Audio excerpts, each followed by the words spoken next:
So what's up guys, welcome to my YouTube channel again and you're watching Hachi Moto Vlogs. At dito tayo sa Guanzon, Olongapo branch, puro Honda dito guys. Yan, Honda. Yan. Okay, so i-ano lang natin with between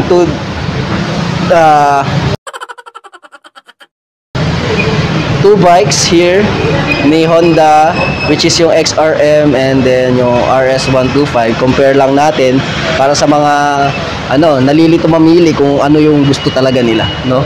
Alam ko meron talaga, no? So yun, this is video is for you. O shoutout muna Abraham Burlas. Yan, kumpara natin yan. Abraham Burlas, yan na shoutout kita. Then shoutout nga pala sa Marsan family, sa lahat ng bumubuo ng riders, Buko Riders Club, maraming salamat. Then sa mga subscriber natin, all day long di na tayo pinapabayaan. Sa mga vloggers, Sambales vloggers, Sambales Unity vloggers, tama ba? Yun, basta lahat ng vloggers dito sa Sambales, maraming shoutout sa inyo.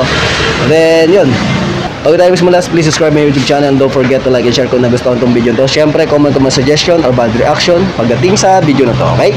Tara, let's go!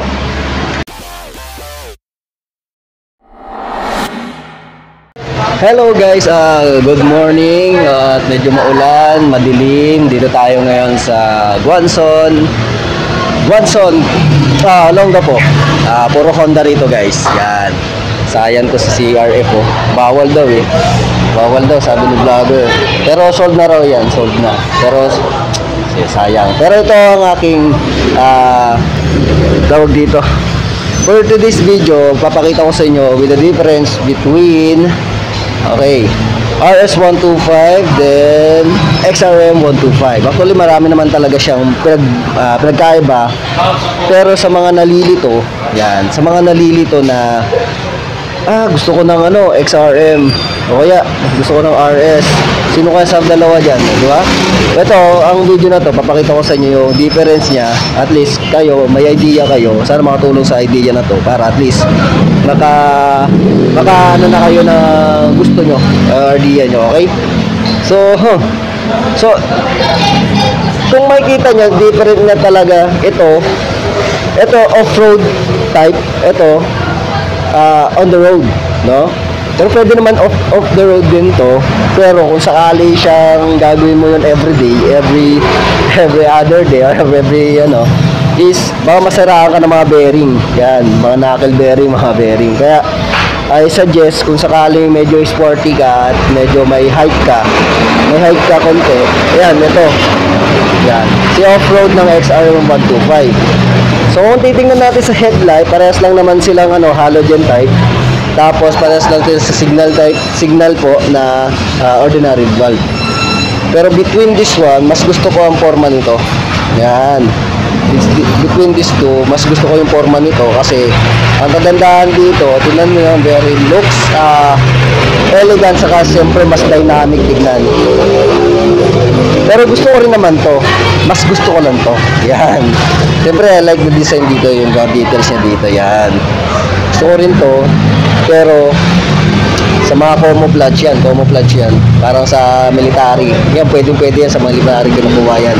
Pero ito kung pampormahan kasi mas maganda yung tignan nito. Ayan guys, yan. So yung signal light nya, ito mas tago siya pero may umbok siya. Compare natin dito, labas na labas siya. Prone siya sa pagka nasemplang ka, for example, yan talagang pero I think naman to, durable naman to kung sakali. Okay? Pag siguro sobrang malakas na ng impact, no? Okay, dito tayo guys sa tire. So sa tire niya guys, mas malaki yung tire nito. Mas malaki yung tire nito guys, or yung diameter ng rim niya. Ito nasa 17, tama? 17? Hindi, parehas lang pala, sorry. Na overlook lang ako, overcome lang ako. Pero 17 lang din to, 250 the 17. Tapos ito naman guys, hanapin natin. 17 din siya. Ayan, 70, 90, 17, okay? Para silang rim set. Tapos disc brake. Yan, disc brake din yan. Okay. So, pinagkaiba lang dito, syempre, off-road nga ito. So, parang maano siya, may spike or sabihin na natin na ito yung pinaka, ang tawag dito? I don't know kung, basta, compare natin dito ito sa design niya. Ito mas kayod siya sa putikan. Ito mas ano ka sa dulasan. Yan, madulas ka sa putikan kasi gano'n, di ba? Wala siya pang kapit, okay? So sa fender niya guys, syempre kitang-kita mo naman, ito malutong, ito bakunat. So yung ano niya, different niya dito, syempre ito pang off-road, lalo na sa mga mga kalug-kalug, hindi basta-basta siya nababasag. Ito naman syempre, on-road lang siya, sa mga ano lang siya, okay, quality naman yung plastic niya, goods naman siya. Okay? So FI na rin po siya, FI si RS125. Pero ito, tingnan natin kung FI ito. FI na rin po. Yan, FI na rin po. Then, check natin yung... Okay guys, check natin ang top. Yan, yan o. As you can see, ito digital si XRM125. Ito, manual pa rin. Yan, yan as you can see, yan nga. Manual pa rin si... tawag dito, si RS125. Pero yan, kung gusto nyo digital, nandito siya kay tawag dito, XRM. Then RS125 is manual lang. Okay? Same lang sila ng tawag dito, side mirror. Pero anyways, pwede mo naman siya palitan just in case, diba? Okay? So handle, dito sa ano niya, ito, meron siyang parang pang bike dito na na tawag dito na bakal. So pwede mo siya lagyan ng mga camera, dashcam o kaya kahit ano. Dito naman wala. Okay? So siguro dito lalagyan mo na lang dito, yan pa ganyan. Pero ang ganda ng ano niya, pagka butterfly niya dito guys. Okay din yung handle niya rito guys. Good siya. Okay? Mas gusto ko ito. Mas gusto ko talaga, di ba? Sa ignition, parehas lang naman sila. Yan. Simple lang. Yan, simple lang. Tapos, in the rotation, or speed, 4 speed lang si XRM, ay, RS, nalilito. RS125. Yan. Tapos, 4 speed din si XRM125. Okay?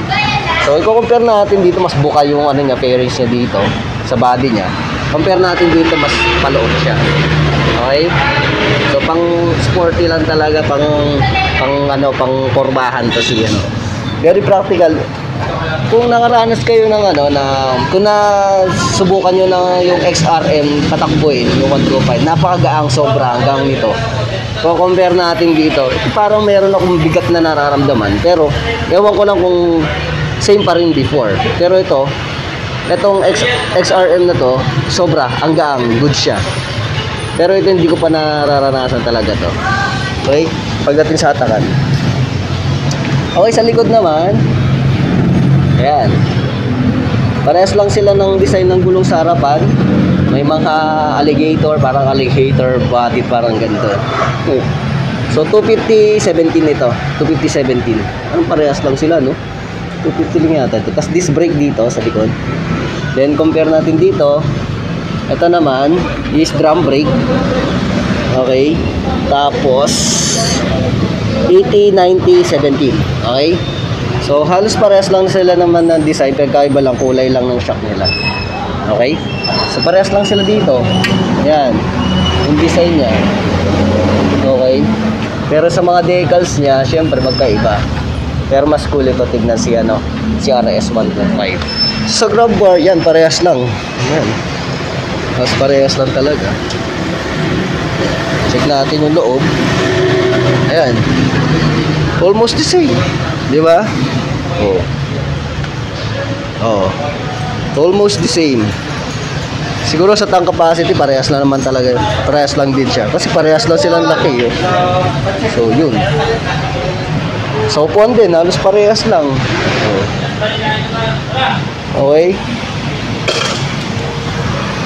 Sa button pala guys, check muna natin sa button. Sa mga buttons, yan, meron siyang high and low.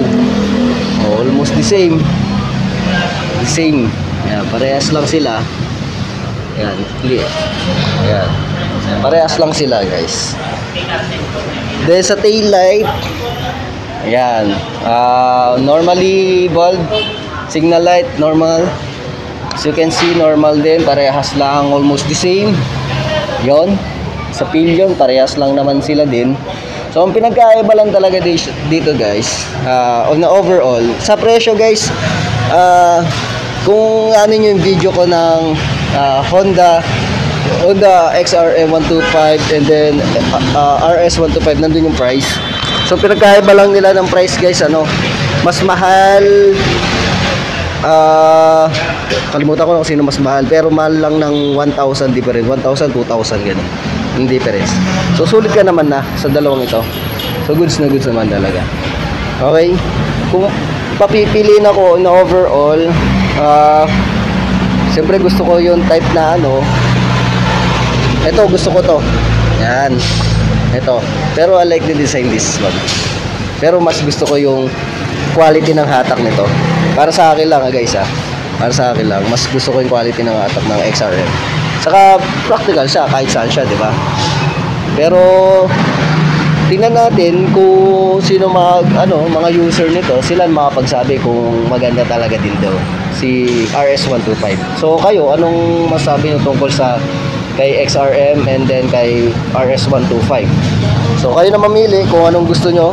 Sana makatulong tong video na to at sana makakuha na kayo, di ba? Dito lang yan, Guanzon, Olonga po. Yes, so there you have it, guys.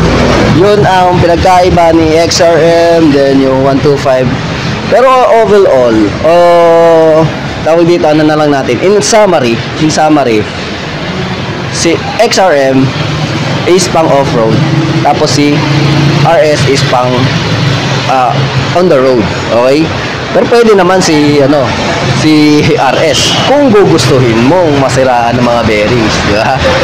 Yung mga kalug-kalugan lagi, ay may inawasan natin syempre. Kung di naman off-road yung mga gamit mo, is huwag mo nang pahanin. Tapos mabuti na Pero nasa inyo yan. Ano ba masasabi nyo tungkol sa video na to? Siyempre, comment below, di ba? Comment below na lang, guys.